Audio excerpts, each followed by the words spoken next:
Saludos cordiales. Vamos a continuar con la exposición de nuestro video número 58 de la carta a los Hebreos. Y vamos a analizar los versículos 12 al 13 del capítulo 4, la aceptación de su palabra. Y veremos si el tiempo es suficiente para abarcar estos dos puntos. El primero, los dos se encuentran en el versículo 12, pero voy a darle lectura a los versículos 12 y 13. Por favor, capítulo 4, 12 y 13. Porque la palabra de Dios es viva y eficaz, y más cortante que toda espada de dos filos, y penetra hasta partir el alma y el espíritu, las coyunturas y los tuétanos, y discierne los pensamientos y las intenciones del corazón. Y no hay cosa creada que no sea manifiesta en su presencia. Antes bien, todas las cosas están desnudas y abiertas a los ojos de aquel a quien tenemos que dar cuenta.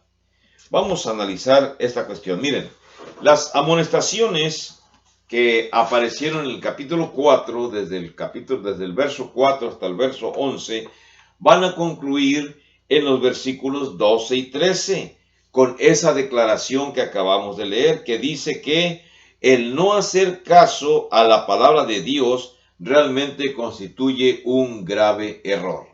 Para los cristianos y aún para los no cristianos que no comprendan esta porción de la Escritura. Esto es porque equivale a no hacer caso a Dios mismo. El contexto indica que la frase donde dice la palabra, que está en el versículo 12, se está refiriendo a la palabra de Dios. Ya sea la palabra de Dios hablada, como se mencionó en el Salmo 95, o la palabra escrita, porque cuando se habla acerca de la escritura por escrito, se le designa como la palabra de Dios. En el versículo 12 hay 4 participios griegos que valen la pena hacer notar y que se traducen de esta manera: viva, eficaz, penetra y discierne. La Biblia es la palabra viva de Dios, ya que da vida de parte de Dios. Es eficaz al dar estímulo o proveer eficacia, lo cual significa que es capaz de lograr su propósito. También es penetrante.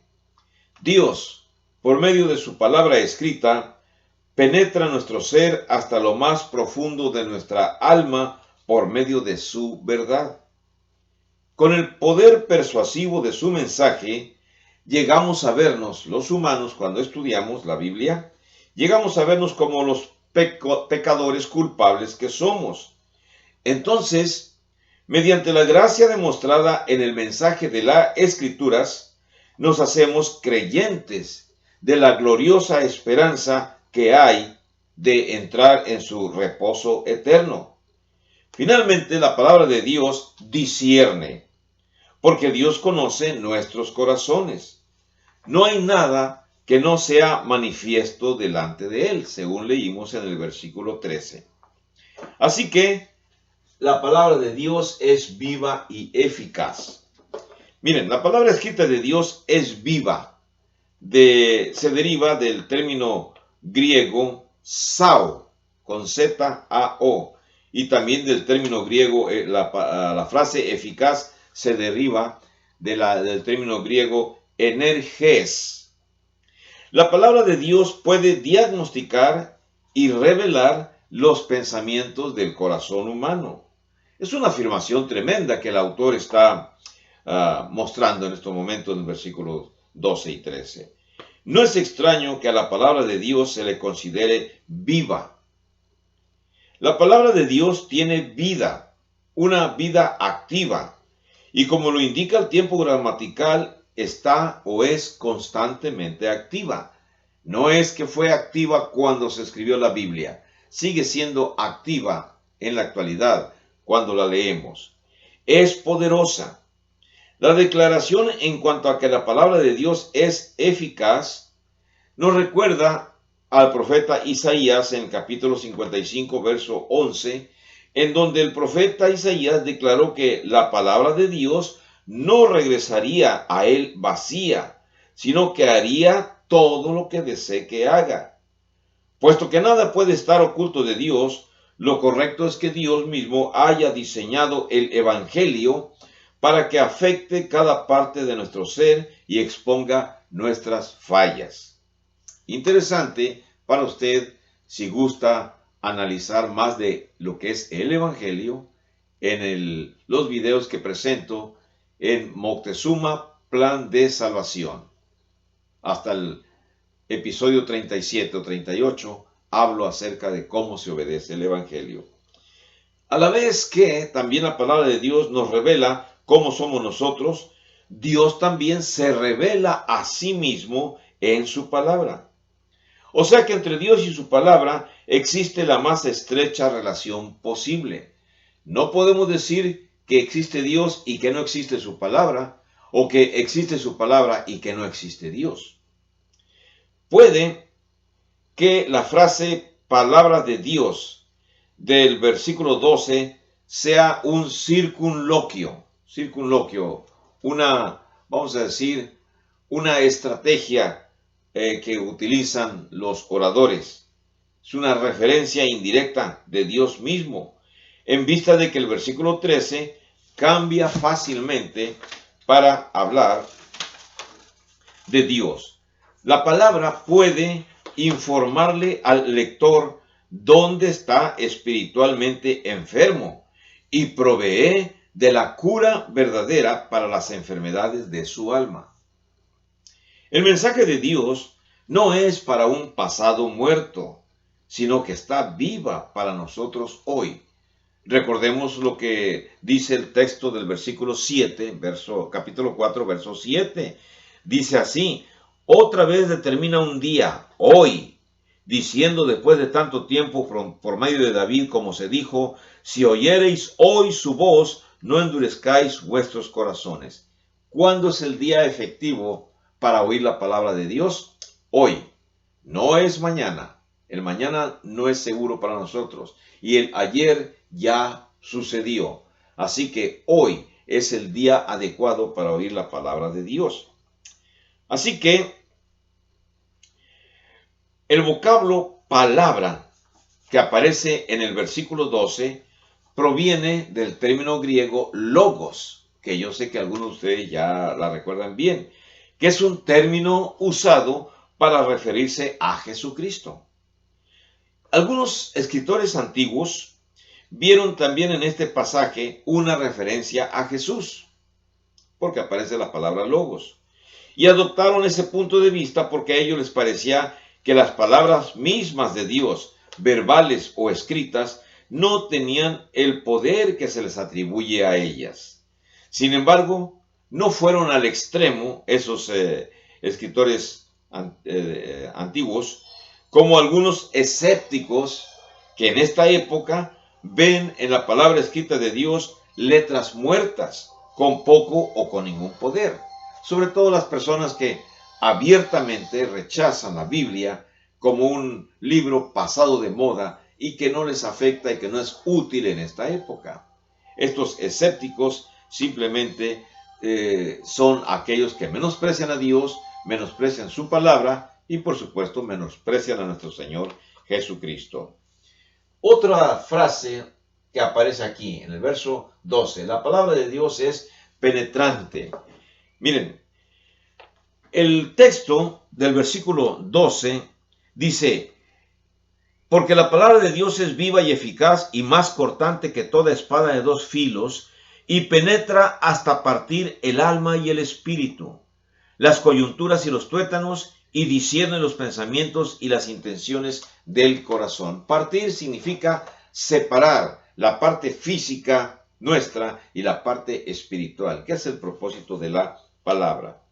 Así que lo más probable es que el término logos, que aquí aparece en ese verso, quiere decir las palabras expresadas por Cristo, el mensaje del Evangelio, junto con los demás mensajes de parte de Dios en las Escrituras y no significa la persona de Jesucristo. Claro, en Juan 1:1, logos sí significa Jesucristo. Pero aquí en este párrafo de Hebreos, no, la palabra logos no significa Jesucristo. La palabra significa como un ser que es analista o un crítico. Los israelitas criticaron la palabra de Dios en lugar de permitirle que los juzgara. Como consecuencia, los hebreos perdieron su herencia. Me refiero a los hebreos que en el desierto despreciaron la palabra de Dios y perdieron su herencia, la tierra prometida, cayeron en el desierto. Pero también en esta época, aquellos que desprecian la palabra de Dios pierden la herencia que Dios, que Cristo tiene prometida para todos aquellos que obedecen. La palabra penetra, del griego dik neomai, indica que la palabra tiene, en ella misma, tiene el poder de transformar vidas y alterar nuestra formación psicológica, nuestra formación espiritual. Por eso encontramos bastantes científicos, doctores, licenciados, ingenieros, médicos, maestros, etcétera, profesionistas que aceptan la palabra. ¿Qué ha hecho la palabra en sus vidas si ellos son estudiosos de Darwin? Tuvieron que aprobar las materias que hablan acerca de la evolución para poder obtener sus títulos. Pues las estudiaron, los aprobaron porque era un requisito terrenal, pero no porque realmente creyeran en esas evidencias. Estas personas que ahora son cristianos, creen en Dios, la palabra les ha transformado espiritualmente. El Evangelio posee el don o el poder para salvar. Si usted quiere analizar Romanos capítulo 1, verso 16, donde Pablo dice que no se avergüenza del Evangelio porque es el poder de Dios para salvar, para transformar. Miren, del modo que Dios ha puesto vida en una semilla, semilla de árbol, de semilla de planta, para que se reproduzca, su palabra viene siendo como una semilla con vida propia. Y el propio Pedro, cuando escribe 1 de Pedro, capítulo 1, verso 23, le voy a dar lectura. 1 de Pedro, capítulo 1, verso 23, dice así: siendo renacidos no de simiente corruptible, sino de incorruptible, por la palabra de Dios que vive y permanece para siempre. Hablando de los cristianos renacemos de la semilla incorruptible que es la palabra de Dios. Por eso especifica Pedro que no de la semilla corruptible como son las que salen de las plantas, no, sino de la semilla incorruptible que es la palabra de Dios. Así que la semilla, que se refiere a la semilla del reino, es la palabra de Dios. ¿Cómo se puede formar el reino? ¿Cómo se puede formar la iglesia? Pues cuando la semilla del evangelio, la semilla de la palabra de Dios se siembra en el corazón de personas y las personas obedecen el evangelio. Y entonces el reino se va formando con las personas que obedecen ese evangelio. En el libro de Lucas, capítulo 8, verso 11, voy a referirme a este escritor, Lucas capítulo 8, verso 11. Veamos las frases que Jesús expresa en esta sección. Lucas capítulo 8, verso 11 dice: esta es pues la parábola. La semilla es la palabra de Dios. Y claro, bueno, Lucas estaba hablando acerca de la parábola del sembrador. El sembrador, se la voy a leer, la voy a aprovechar, dice: el sembrador, verso 5, salió a sembrar su semilla y mientras sembraba, una parte cayó junto al camino y fue hollada y las aves del cielo la comieron. Otra parte cayó sobre la piedra y nacida se secó porque no tenía humedad. Otra parte cayó entre espinos y los espinos que nacieron juntamente con ella la ahogaron. Y otra parte cayó en buena tierra y nació y llevó fruto a 100 por 1. Hablando estas cosas decía a gran voz: el que tiene oídos para oír, oiga. Y por supuesto, los que entendían sabían que Jesús al hablar así se refería, era una parábola, se refería a la palabra de Dios, a la palabra del evangelio y las distintas clases de personas que la escuchan, que son parecidas a las semillas cuando caen en distintos terrenos. Algunos fructifican, otras no fructifican. Lo mismo es cuando se enseña el evangelio. Algunas lo creen, otros no lo creen, otros se burlan, otros lo rechazan, otros lo creen por un tiempo y cuando tienen problemas se apartan y dejan de ser cristianos, y otros se mantienen firmes y fieles y producen frutos. Significa que son transmisores de la misma palabra y hacen que se multiplique los habitantes del reino, los habitantes de la iglesia. De este modo, la palabra inspirada de Dios es como una semilla que produce un retoño, el cual suple de semilla al que siembra y le da y de pan al que come, según la explicación que se da en Isaías 55 verso 10. Es la semilla imperecedera que produce la vida nueva del cristiano. Nosotros somos engendrados, somos engendrados por medio del Evangelio, según el libro de 1 Corintios, capítulo 4, verso 15. Déjenme leer 1 Corintios, capítulo 4, verso 15. Se lo leo rápidamente. Noten lo que dice el capítulo 4, verso 15, 1 Corintios. Dice, porque aunque tengáis 10,000 años en Cristo, no tendréis muchos padres, pues en Cristo Jesús yo os engendré por medio del Evangelio. Pablo le dijo a los corintios que él engendró a los corintios por medio de la palabra. Se convirtió en su padre espiritual, no en su padre físico, al enseñarles el Evangelio a los corintios. Así que Pablo usa la metáfora de que la semilla de Dios es productiva. Fueron convertidos. Ahora bien, la palabra es viva porque refleja el verdadero carácter de Dios mismo, que es el origen de toda vida. Es viva porque va a ser o será llevada a cabo, pues Dios sigue influyendo en el resultado de todos sus propósitos y promesas. La palabra de Dios es la representación misma de su voluntad y de sus promesas, las cuales Él mismo respalda. Dios habló y se crearon los mundos, como notamos en el libro de Génesis, como se repite en el libro de los Hebreos, capítulo 11, verso 3. Déjenme leerles aquí Hebreos 11, verso 3, donde el autor menciona esta circunstancia.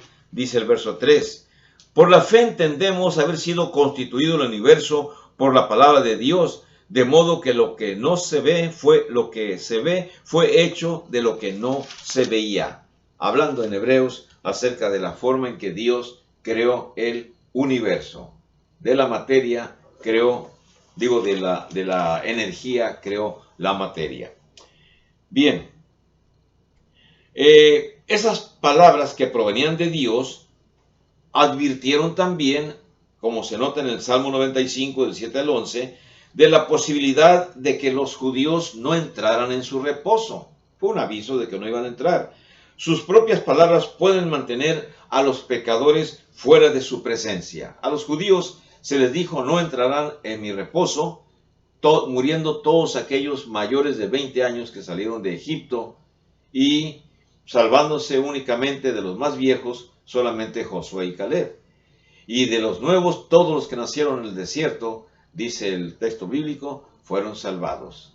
Tapando así la boca de aquellos que se habían quejado, diciendo que todos los niños que habían nacido en el desierto, que iban a morir y que para eso Jehová los había llevado al desierto. Así que nada debe tratar de separar a Dios de su palabra. Su palabra se cumple.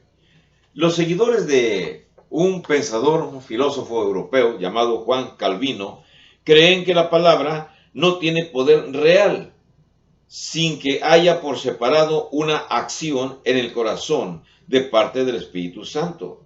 Calvino dijo, puesto que Dios por sí solo es un testigo adecuado de sí mismo en su propia palabra, de igual modo la palabra jamás alcanzará favor en el corazón de los hombres hasta que sea confirmada mediante el testimonio interno del Espíritu. Lo anterior ignora que la confirmación completa de la palabra fue provista en el siglo I, cuando los apóstoles proveyeron esa confirmación, lo cual ya es suficiente para hacernos creer, obedecer y ser salvos. En la actualidad no necesitamos que se nos confirme con hechos que la palabra de Dios es verdad. Basta y sobra con estudiar su historia, con conocer su historia y creerla y obedecerla y seremos salvos. En Marcos 16, del 17 al 20, vamos a leer esta síntesis que en Marcos se muestra. Marcos 16, del 17 al 20.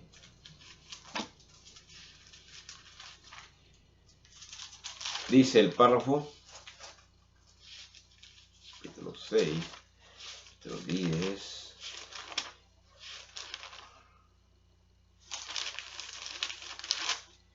Noten la instrucción que aparece en Marcos 16, del 17 al 20. Dice, estas señales seguirán a los que creen.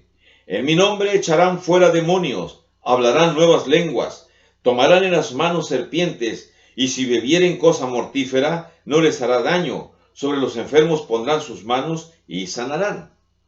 Yo sé que algunos de ustedes que no son cristianos pensarán que al mirar esto sonreirán y dirán, ya ven, están diciendo que los que crean van a poder hacer milagros, van a poder sanar enfermos y van a poder beber cosa mortífera y no les hará daño. No trastoquen las escrituras. Lo que está hablando aquí es un mensaje que Jesucristo está hablando acerca de los propios apóstoles a los cuales les mandó que fueran por todo el mundo. Noten lo que dice el verso 15. Les dijo, capítulo 16 de Marcos, verso 15, id por todo el mundo y predicad el evangelio a toda criatura. Los apóstoles no querían salir de su zona de confort en Jerusalén. El que creyere y fuere bautizado, dice el verso 16, será salvado, mas el que no creyere será condenado. O sea, los apóstoles tenían esa misión que realizar. Y dice el verso 17, estas señales seguirán a los que creen, los apóstoles que pudieran hacer esa actividad. En mi nombre echarán fuera demonios, los apóstoles. Hablarán nuevas lenguas, los apóstoles. Tomarán en las manos serpientes, los apóstoles. Y si bebieren cosa mortífera, los apóstoles, no les hará daño. Los apóstoles sobre los enfermos pondrán sus manos y sanarán. Los apóstoles, no usted ni yo. Nosotros no tenemos esas capacidades, ya lo sabemos.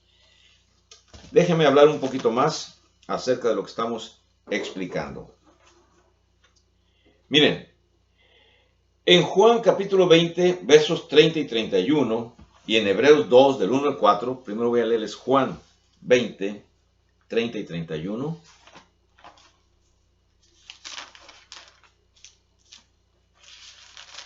Noten lo que dice nuestro Señor, Juan 20, 30 y 31. Dice así, hizo además Jesús muchas otras señales en presencia de sus discípulos, las cuales no están escritas en este libro. Pero estas que están aquí escritas se han escrito para que creáis que Jesús es el Cristo, el Hijo de Dios, y para que creyendo tengáis vida en su nombre. Las cosas que ya están escritas acerca de Jesucristo son suficientes para creerlas y para tener vida en su nombre. Las demás cosas que hizo Jesús, y si no están escritas, no necesitamos conocerlas para poder tener fe. Lo que hizo es suficiente. Ahora, déjenme leerles el otro párrafo que tenemos aquí en Hebreos capítulo 2, desde el 1 al 4. Se los leo rápidamente. En el libro de los Hebreos, capítulo 2, del 1 al 4, dice así. Por tanto, es necesario que con más diligencia atendamos a las cosas que hemos oído, no sea que nos deslicemos. Porque si la palabra dicha por medio de los ángeles fue firme, y toda transgresión y desobediencia recibió justa retribución, ¿cómo escaparemos nosotros si descuidamos una salvación tan grande?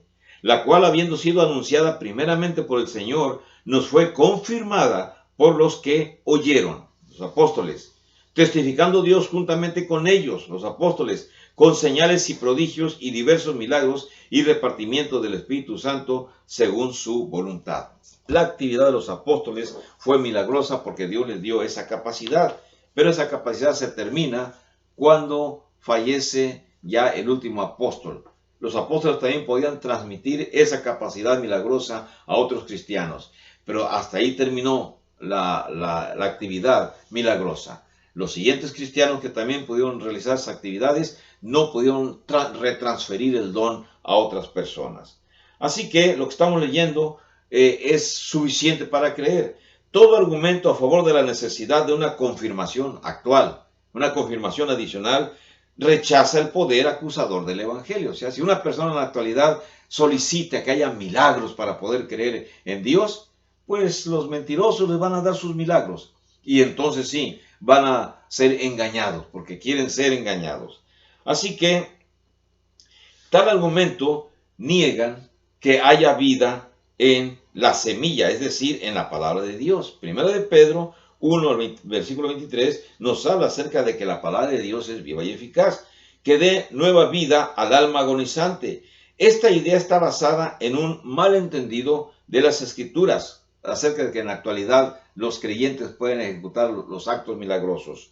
Al que llega a tomar las promesas hechas a los apóstoles y las transfiere al hombre moderno. Pero no es así. Únicamente fue para los apóstoles estos dones, no para nosotros. Les confirmo leyendo el libro de Juan, capítulo 14, verso 26. Evangelio de Juan, 14, 26. Rápidamente les leo. Dice así: Mas el Consolador, el Espíritu Santo, a quien el Padre enviará en mi nombre, Él os enseñará, a los apóstoles, todas las cosas y os recordará todo lo que yo os he dicho. Los apóstoles van a recibir mayor información. En el capítulo 16, versos 12 y 13 del mismo libro de Juan, capítulo 16, versos 12 y 13. Aún tengo muchas cosas que deciros, pero ahora no las podéis sobrellevar. Pero cuando venga el Espíritu de verdad, Él os guiará a toda la verdad, porque no hablará por su propia cuenta, sino que hablará todo lo que oyere y os hará saber todas las cosas que habrán de venir. Primera de Corintios, capítulo 2, versos 10 al 13. Se los leo. Primera de Corintios, capítulo 2, versos del 10 al 13. Dice así: Pero Dios nos la reveló a nosotros, hablando Pablo, por el Espíritu, porque el Espíritu todo lo escudriña aún lo profundo de Dios. Porque ¿quién de los hombres sabe las cosas del hombre, sino el Espíritu del hombre que está en él? Así tampoco nadie conoció las cosas de Dios, sino el Espíritu de Dios. Y nosotros no hemos recibido el Espíritu del mundo, sino el Espíritu que proviene de Dios, para que sepamos lo que Dios nos ha concedido. Los apóstoles hablando de que ellos recibieron esas facultades extraordinarias. Dios los bendiga. Vamos a continuar en el siguiente video dando más explicaciones. Que la pase bien. Hasta luego.